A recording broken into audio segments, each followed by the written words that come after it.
anataka tukue kama yeye. Anataka tuuzie Wakenya uongo. Sisi wengine wetu bwana tumelelewa na kina mama ambaye angekupata hata kama unalamba sukari unapigwa kofi nyingine unaanguka huko chini. I will not lie to Kenyans to get in office. In fact, what William Ruto did in 2022 is obtaining power by false pretenses. It's an offense for which he should be jailed. Yeye alikuja akaambia vijana ati atakuja na Hustler Fund na itakuwa grant. Ati mtakuwa mnapewa pesa bure ya kuinua biashara zenu. Uongo wa wazi. Alifika pale amegeuza Hustler Fund imekuwa loan ati lazima ulipe. Akaita kina mama hapa walikuwa wana dance kwa stage kama hii. Ati wanakuja kusign women charter kwa serikali yake watapewa 50% ya zile viti ziko pale. Aliwapatia. Uongo wa wazi. Uongo wa wazi. Mpaka saa hii mahakama zetu zimesema hiyo baraza lake la mawaziri inafaa ivunjiliwe mbali because it's unconstitutional. Kwa sababu akina mama hawako pale. Sasa yeye anafikiria ati pia mimi Sifuna anakaa kituitisha ati plan yetu. Hiyo uongo yenye ulikuwa unaita plan.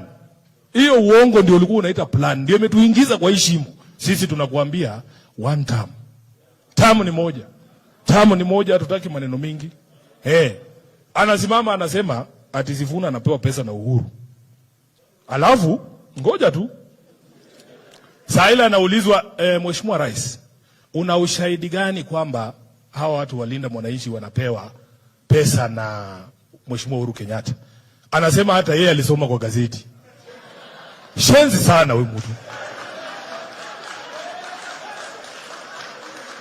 Unajua hata kama angekuwa mtu intelligent kidogo angesema nilipewa intelligence reports ya kwamba Sifuna alikutana na Uhuru nyuma ya tent pale akamdunga mita 1 ama 2 ama 3.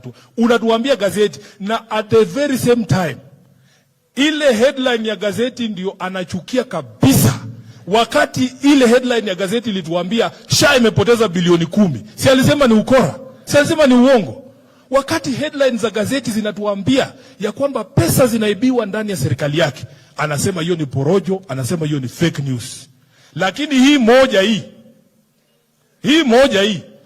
ati ndiye anasema ni ukweli, ati nilisoma gazeti ati Sundays. Bwana boss, kwako serious tu kidogo, tusonge mbele.